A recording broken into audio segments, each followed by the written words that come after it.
BNB ప్రేక్షకులకి స్వాగతం. నిత్యాలు చెప్పే మీ ఛానల్ సబ్స్క్రైబ్ చేసుకోండి. మోడీ మన రాష్ట్రానికి జగన్మోహన్ రెడ్డిని తేటానికి చాలా వరకు కారణాలు అవకాశాలు ఉన్నాయంటున్నారు. ఆయన ప్రేరేపణతోనే జగన్మోహన్ ప్రభుత్వం వచ్చింది అంటున్నారు. ఒక పక్క మోడీ కేంద్రంలో కూడా తన మంత్రజాలం మోడీ ఆ పేరుకు సరిపోయినట్టుగా మాయాజాలం చేశారు అంటున్నారు. 2019లో అవినీతి రహిత ప్రభుత్వాన్ని ఏర్పాటు చేస్తామని 2019 ముందు కూడా ఎలక్షన్లు ఎన్నో జరిగాయి. అప్పుడు లేవా? కార్పొరేట్ సంస్థలు తమ సొమ్ముని దోచిపెట్టలేదా? ఇప్పుడే ఎందుకు వచ్చింది? అయితే అప్పుడు దాకా అనాథరైజ్డ్గా సూట్ కేసులు వెళ్ళి డైరెక్ట్గా ఇచ్చేవారు. ఇప్పుడు ఆ సిస్టాన్ని మార్చారు మోడీ. దాన్ని స్టేట్ బ్యాంకు ఎలక్ట్రల్ బాండ్స్ని రిలీజ్ చేయించారు. ఈ ఎలక్ట్రల్ బాండ్స్ రిలీజ్ చేయడంలోనే మత్తంతా గమ్మత్తంతా ఉంది. ఏంటి? ఇప్పుడు నా పేరు జేకే, కానీ నా పేరు జేకే ఉండదు. అక్కడ ఏ ఎక్స్ వై జెడ్. ఇది ఎంతవరకు సమంజసం? నేనెవరో తెలీదు. గమనించారా? ఇప్పుడు చంద్రబాబు నాయుడు ఉన్నాడు, ఆయనకు ఒక ఆల్ఫా బీటా. జగన్ ఉన్నాడు, ఆయనకేమో ఏ టీటా ఏదో ఇస్తారు. డెల్టా టీటా అది అలాగా కోడ్స్ పెట్టి వీళ్ళెవరో తెలియదు. వాళ్ళకి చంద్రబాబు నాయుడికి దరిదాపుగా 350 కోట్లు ఎలక్షన్ పార్టీ ఫండ్ వచ్చిందంటే నమ్ముతారా? మరి వైసీపీ తక్కువ తింది, చాలా బుద్ధిమంతు పార్టీ. 60,000 కోట్లు, 60,000 కోట్లండి వైసీపీకి. మరి టీడీపీ వైసీపీ సంగతి వదిలేస్తే బీజేపీకి ఎంత వచ్చింది? 1,33 కోట్లు, 1,000 కోట్లు, 1,33,000 కోట్లు. తృణమూల్ కాంగ్రెస్, అన్నా డిఎంకే ఒక్కటి కాదు, అన్ని వేలల్లోనే ఉన్నాయి. తృణమూల్ కాంగ్రెస్, దీది కాంగ్రెస్ దరిదాపుగా 3,000 కోట్లు. ఇలాగా అంతెందుకు, మన పక్కన ఉన్న టిఆర్ఎస్ 153 కోట్లు.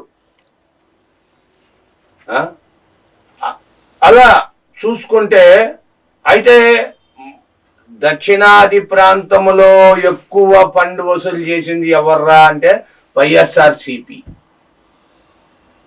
ఫస్ట్ ప్లేస్ ఉన్నది వైఎస్ఆర్సిపి. ఇది సుప్రీంకోర్టు బయట పెట్టింది. దీన్ని ఇంకొక స్టెప్ బయటకేసి ముందుకెళ్ళి సుప్రీంకోర్టు చెప్పగలిగితే ఎవరు ఎక్స్ ఏ బి జెడ్ కాదు, ఎవరు ఈయన ఈ కార్పొరేట్ కంపెనీ ఇన్ని వేల కోట్లు ఇచ్చింది, ఈ కార్పొరేట్ కంపెనీ ఇన్ని కోట్లు ఇచ్చింది, ఈ కార్పొరేట్ కంపెనీ ఇన్ని కోట్లు ఇచ్చింది అని ఎక్స్ప్రెషన్ చేస్తే ఇదంతా ఎవరు సొమ్మండి?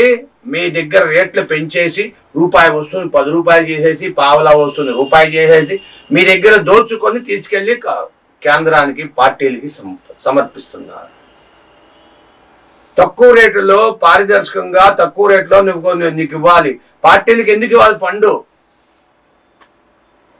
పార్టీ ఏం చేస్తుంది? గవర్నమెంట్కి డైరెక్ట్గా ఇవ్వు ఫండ్. అది లేదు. గవర్నమెంట్ డైరెక్ట్గా ఇంత ఫండ్ వచ్చింది, నేను ఇంత చేస్తున్నా అని చెప్పి గవర్నమెంట్ డైరెక్ట్ చెప్పే పొజిషన్ లేదు. పార్టీలకు ఇచ్చారు. పార్టీ ఏంటి? అది గోప్యం. ఈసీకి చూపించాలి. కానీ ఖర్చు పెట్టాం, పలానా సుబ్బారావు పలానా ఎక్స్ ఎంత ఇచ్చాడు, పలానా అప్పారావు అంత ఇచ్చాడు, పలానా రామారావు ఎంత ఇచ్చాడు, పలానా జితేన్ అహ్మద్ ఎంత ఇచ్చాడు అని చెప్పి ఈ విధంగా ఉండదు. కానీ వరుసగా ఏబిసిడి నుండి ఎన్ని అయితే ఉన్నాయో అన్ని లెటర్లకి దానికి ఏఏ బీబీఏ సిసి అని చెప్పి ఇలా రకరకాల కోడ్లు పెట్టేసి ఆ కోడ్ల ద్వారా అమౌంట్ని రిలీజ్ చేస్తుంది. వాళ్ళు ఇష్టానుసారంగా హెలికాప్టర్లు ఆల్మోస్ట్ రద్దయినాయి. సుమారుగా గన్నవరం ఎయిర్పోర్ట్ నుండి నిన్న జరిగిన మన చిలకలూరుపేట మీటింగ్కి ఎంత ఉంటుంది, మహా అయితే 70 లేదా 100 కిలోమీటర్లు ఉంటుంది. అక్కడికి మోదీ గారు హెలికాప్టర్లో వచ్చాడు. మరి ఈయన కేసు అవుదా? హెలికాప్టర్లో వాడద్దని చెప్పింది ఈసీ, మరి ఎందుకు వాడాడు మోడీ గారు? అక్కడికి ఏంటో ఆయన అతీతుడు, అందరేమో మామూలు. జగన్మోహన్ రెడ్డి వాడితే కేసు, లేకపోతే చంద్రబాబు నాయుడు వాడితే కేసు, జనసేన వాడితే కేసు, కానీ మోదీ వాడితే కేసు లేదు.